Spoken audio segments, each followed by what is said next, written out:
খুবই কমন কিন্তু খুবই মজার একটা রেসিপি আজকে করব, সেটা হচ্ছে তালের বড়া। এই সিজনে কিন্তু অবশ্যই ট্রাই করবেন। আর আজকের এই রেসিপিটা আমি আমার নানির রেসিপিটা করব, মানে আমার নানি এভাবে বানাতো। তো আশা করি আপনাদের সবার এই ভিডিওটা ভালো লাগবে এবং আপনারা বাসায় ট্রাই করবেন। চলেন শুরু করি। প্রথমেই আমি একটা বলের মধ্যে 1 কাপের একটু বেশি ফ্রেশ তালের পাল্প নিয়ে নিয়েছি।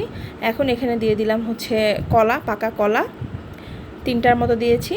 আর দিয়ে দিচ্ছি নারকেল কোরানো 2 টেবিল চামচ। আপনারা চাইলে কিন্তু একটু ফ্রেশ নারকেল করে একটু বাড়িয়েও দিতে পারেন। আর সামান্য একটু লবণ দিয়ে দিব টেস্টটা ব্যালেন্স করার জন্য। এখন যেটা করব, এই কলাগুলোকে তালের পাল্পের সাথে খুব ভালো করে ম্যাশ করে নিব। এমনভাবে করব যাতে কোনো ধরনের দানা ভাব না থাকে। তো এই কাজটা কিন্তু একটু ধৈর্যের সাথে আপনাদেরকে করতে হবে। এখন আমি মাঝপথে দিয়ে দিচ্ছি চিনিটা 1 কাপের একটু কম দিয়েছি। আপনারা আপনাদের টেস্ট অনুযায়ী কিন্তু দিবেন। যদি বেশি খেতে ইচ্ছা করে তাহলে বাড়িয়ে দিবেন, নাহলে কম খেতে ইচ্ছা করলে কমিয়ে দিবেন আর কি। তো খুব ভালো করে মিক্স করে নিচ্ছে। এখন আমি এখানে অ্যাড করে দিব, আমি দেখিয়ে দিচ্ছি এখানে কিন্তু কোনো দানা ভাব নাই। এখন অ্যাড করে দিব হচ্ছে চালের গুঁড়িটা আমি এখানে 1.5 কাপের মতো দিয়েছি।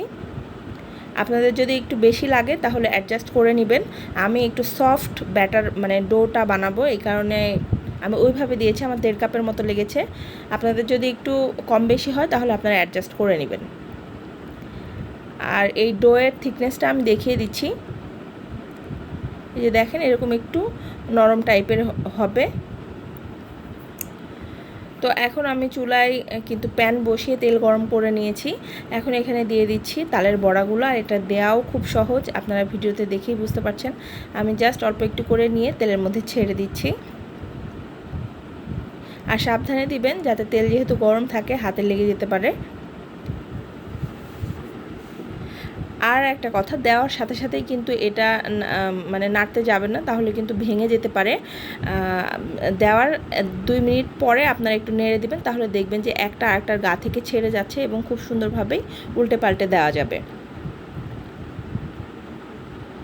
তো আমি এখন চারিদিকটা পাশ চেঞ্জ করে করে ভেজে নিব, একদম গোল্ডেন ব্রাউন হয়ে আসা পর্যন্ত। আর এই ভাজতে কিন্তু আপনার সময় লাগবে প্রায় 8 থেকে 10 মিনিটের মতো। মিডিয়াম হিটে রেখে কিন্তু এটা আপনাদেরকে ভেজে নিতে হবে। তো আমার ভাজা শেষ, আমি আপনাদেরকে উঠিয়ে দেখাচ্ছি। এটার কালারটা কত সুন্দর এসছে। এটা খেতেও কিন্তু খুব মজা হয়। এই তালের বড়াটা কিন্তু বাসায় অবশ্যই ট্রাই করবেন।